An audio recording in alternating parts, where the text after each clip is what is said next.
Class 7-এর রাও মার্টিনের প্রশ্নবিচিত্রা বই থেকে সংস্কৃত 3 নম্বর স্কুলটা সলভ করব। তোমরা দেখতে থাকো।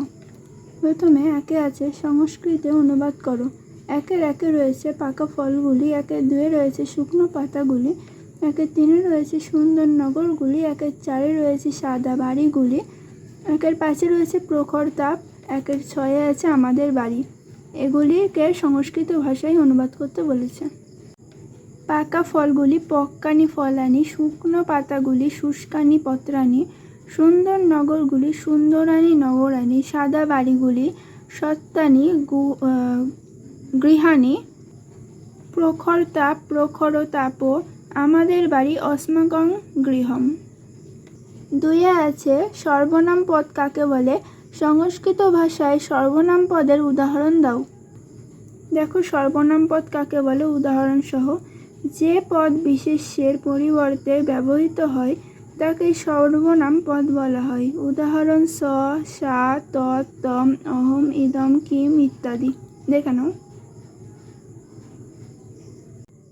তারপর 3-এ আছে মতি শব্দের সম্পূর্ণ রূপটি লেখো। দেখো মতি শব্দের সম্পূর্ণ রূপ দেখে নাও, দেখে লিখে নাও। তারপর আছে গম ধাতুর লট-এর সম্পূর্ণ রূপটি লেখো। দেখো গম ধাতুর লট এর সম্পূর্ণ রূপ এটা না, কিন্তু এটা দেখে নাও। গচ্ছতি গচ্ছত গচ্ছন্তি, গচ্ছসি গচ্ছত গচ্ছত, গচ্ছামি গচ্ছাব গচ্ছাম।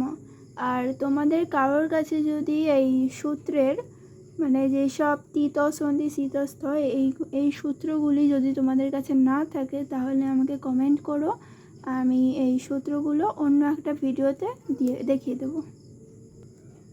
তারপর আছে 5-এ সর্বনাম পদগুলি খুঁজে নিয়ে লেখো।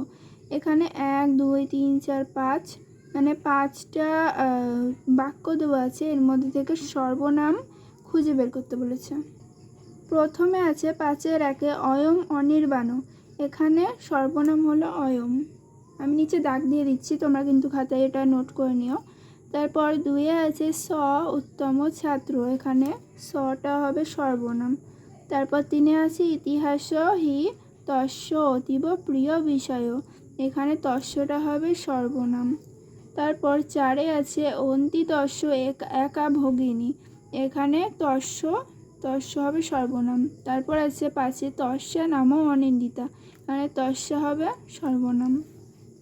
তারপর আছে দেবনাগরী হরফে লেখো। এখানে 2212, 1222, 2122, 1121, 1212 এরকমভাবে এটা দেওয়া আছে।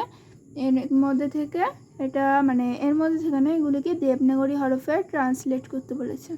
প্রথমে আছে 2212, এই যে সংস্কৃত ভাষা দেবনাগরী হরফে লেখা আছে 1222, 2122, 1121, 1212 দেখে নাও।